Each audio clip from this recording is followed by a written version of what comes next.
Hey there, quirky people. Today we're going to focus on yet another individual Eternals character. Marvel's Eternals is a film that involves an ensemble cast. It could prove to be this year's MCU movie that surprises everyone. You guys might be super psyched about Spider-Man No Way Home, but I'm telling you to be hyped about Chloe Zhao's Eternals as well. She did a remarkable job on the Oscar winner Nomadland, and I'm sure she has pulled off something great with Eternals as well.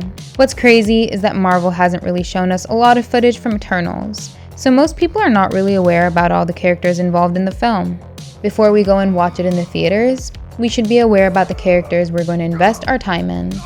Now we're already covering Ikaris, and it's time to look at the character played by the biggest cast member of this film, that is Angelina Jolie. First, let's learn who Thena is.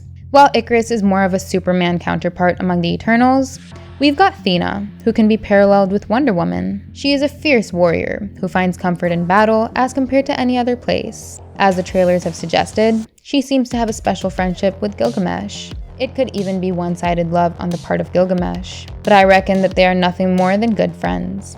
That's because Thena might be keeping a secret from the rest of her family.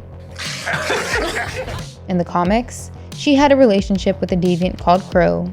In fact, these two secretly had twin children. Crow is the deviant leader in the MCU's Eternals, and the trailer did suggest a former relationship between Thena and him, so maybe that part of the comics is being adapted in the MCU as well. Okay, that's enough about her history. Let's look at all the powers and abilities that Thena possesses. In the comics, the Eternals usually share one similar set of abilities. They all possess superhuman strength, speed, stamina, agility, flight, superhuman reflexes, and durability. But the degree of these powers keeps varying among them. Apart from the similar abilities, they also have a few distinct powers that differentiate them from each other. The MCU has toned down the common powers amongst all Eternals. And when we talk about Thena, her main ability in the MCU is to create cosmic energy weapons. She can use cosmic energy to form any handheld weapon she can think of. Imagine how a Green Lantern's ring can construct anything he or she thinks of. Similarly, Thena can forge weapons at will. She can create all kinds of stabbing weapons: staffs, spears, swords, shields, or anything that can be held in hand.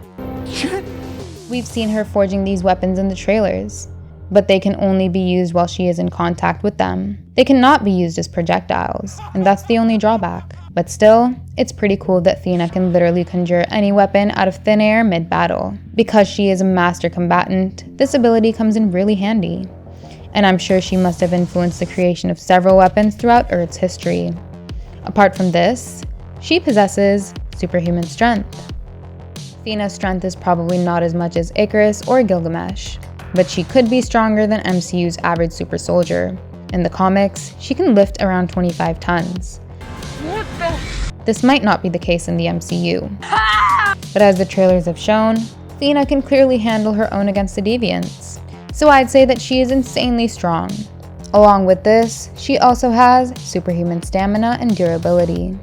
Not only can she fight for long periods of time, but she can also take a lethal hit.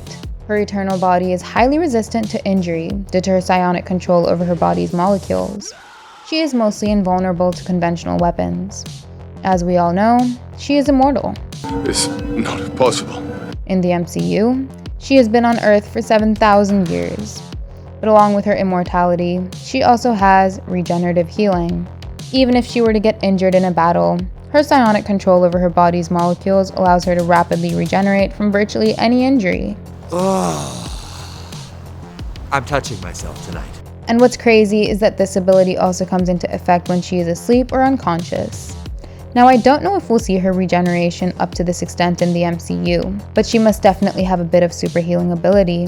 In the comics, she also has other powers and abilities. She can fly, but that only seems to be exclusive to Ikaris in the upcoming film. Her other amazing non-MCU powers include telepathy. Yes, this insanely strong Eternal is capable of reading other people's minds. She is able to send and receive thoughts to any mind weaker than her own. She can also cast sophisticated illusions. Most comic readers must have noticed how she often used this ability to disguise herself and her deviant attendants as normal humans. After telepathy, she also possesses telekinesis and teleportation. I've never felt power like this before. But I'm pretty sure we're not going to see these abilities in Chloe Zhao's film. Okay, that's all about her individual abilities. But when she teams up with the other Eternals, she is able to form the Unimind. It happens when multiple Eternals join their will and intelligence. They assemble to create one giant being that is formed of light, mind, and pure cosmic energy. Taking this family down in the Unimind state is next to impossible. Are you excited to see Angelina Jolie's Thena in the MCU? Let us know in the comments. Hit the like and the subscribe buttons if you enjoyed the video. And don't forget to check out some more fun content on our channel. Thank you, and I'll see you in the next one. Goodbye!